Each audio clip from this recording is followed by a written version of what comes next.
Hello friends, আজকে আমরা এসেছি 14ই আগস্ট। এখানে সমুদ্র সৈকতে দাঁড়িয়ে আছি। গভীর নিম্নচাপ আপনারা সবাই জানেন, এটা এখন চলছে।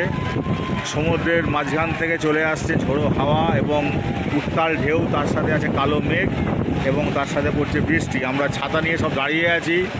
আমরা চারজন এসেছি এখানে। আমার বিস্তত এক দাদা, দেখি দাদার মুখটা, দীনবন্ধু দণ্ডপাঠ, আমাদের দাদা।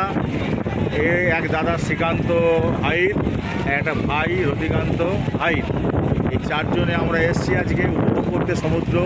আমরা গত বছর এসেছিলাম, এরকম নিম্নচাপ ছিল, উপভোগ করেছিলাম। আজকে সেই জন্য এসেছি। তো মানুষজন প্রচুর উপভোগ করছে আজকে এই নিম্নচাপের সমুদ্রকে, দীঘার সমুদ্রকে।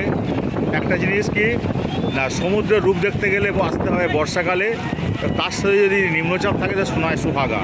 কারণ শীতকালে আসলে সমুদ্র নিষ্ক্রিয় রূপ থাকে, সমুদ্র একদম কোনো গর্জন থাকে না, কিছু থাকে না, একটু হালকা ঢেউ থাকে। তবে হ্যাঁ, এর মধ্যে ওই যে কিছু মানুষজন আছে এমন ঢেউয়ের, ওই দেখবেন দূরে পড়ে যাচ্ছে, আপনারা দেখুন দূরে পড়ে যাচ্ছে। সকালে একটা কেস হয়েছে আজকে, যেরকম ঢেউয়ের পড়ে গিয়ে টেনে নিয়ে চলে গেছে। তো সেইটা মানুষজনের নিজেদের নিজস্ব গাফিলতির জন্য এটা হয়েছে।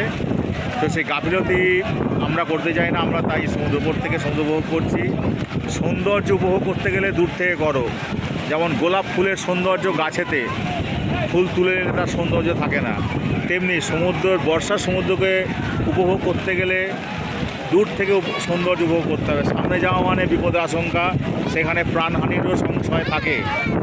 তো যারা প্রাণহানির সংশয় যাদের মধ্যে নেই, তারা সামনে গেছে, হতে পারে, না হলে মঙ্গল, হলে যদি হয় কিছু করার নেই। প্রচুর মানুষ আছে, পুরুষ মহিলা সব মিলিয়ে আছে এবং প্রচুর ভিড়। এখানে কোনো হোটেলে রুম নেই। আমরা যে হোটেলে সেই হোটেলে তো প্রায় 50টা রুম, সব টোটাল রুম বুক। তো আপনারা যদি আসতে পারেন কালকে, আসুন, দেখবেন দীঘার সমুদ্রের উত্তাল রূপ কেমন। এই উত্তাল রূপটা দেখুন। আমার প্রতি বছর আমি 15 আগস্টে আসি এবং উত্তাল রূপ দর্শন করাই হচ্ছে আমার সৌভাগ্য।